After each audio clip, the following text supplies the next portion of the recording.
Every time he loses, Tony Ferguson goes on a brief 3-day hiatus, and he always returns with a lot on his mind.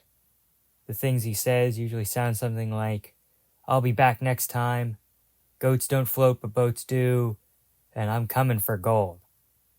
Tony Ferguson is 40, and he's gone on record saying that he doesn't want to retire, so it's about time that he gets a favorable matchup. Enter Michael Chiesa, a not-so-explosive grappler who has been kind of a 50-50 fighter for the last 4 to 5 years. This is a better stylistic matchup for Tony than Li Jingliang or Bobby Green, but I fear that we're going to see a similar performance to that of the Beneil Dariush fight. This begs the question, is it even possible for Tony to win a UFC fight ever again? I have found 6 very worthy candidates that Tony could, probably, possibly, potentially beat. Starting with number 1, Tim Means, a 40-year-old who has been around for a long time and is very finishable. Of Tim's 16 losses, 10 were by finish. I'm not sure if Tony can win a knockout drag-out decision at this point in his career. He'd probably have to get a somewhat early finish. I think Tim Means is a good candidate because Tony was never really a big limb submission guy, mostly chokes, which just so happens to be the method for all of Tim Means' submission losses. Muslim Salikov. A little bit of a stretch, but he's another 40-year-old with a somewhat suspect chin. And there's also some major deficiencies in the grappling of Muslim Salikov. The major downside to this matchup is that Salikov still has explosivity and quite a bit of knockout power. Anything is possible, but I don't really see Tony getting knocked out again. The Michael Chandler front kick would have put out a horse. However, the big shots are still going to stun Tony, kind of like they did in the Bobby Green fight, and set him back on the scorecard.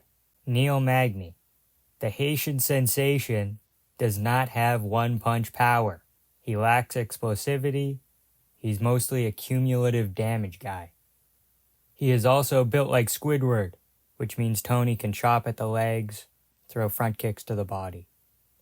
However, Neil Magny is very durable and has some of the most underrated grappling in the welterweight division. This grappling advantage has largely been the key to his longevity. Nick Diaz.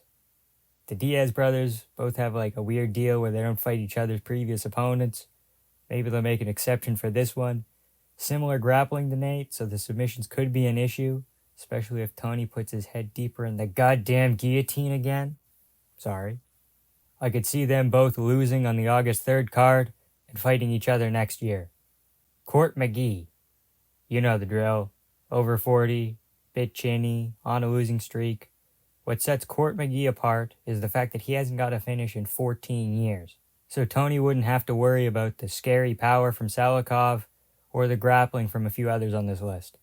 Our 6th and final fighter that Tony could possibly beat is a 2-fight UFC veteran with an astounding record of 1-0 with 1 no contest. Pepsi Phil CM Punk. This man is 45, has had a physically demanding career for the better part of 20 years, and is prone to mental warfare. All of these opponents are around Tony's age and at similar points in their careers. There should be no more matching him up against guys like Oliveira and Pimlet on the come-up.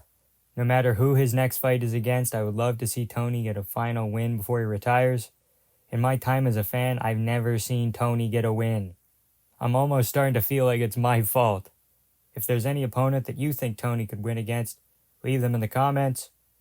Like and subscribe for more MMA content, and have a good time.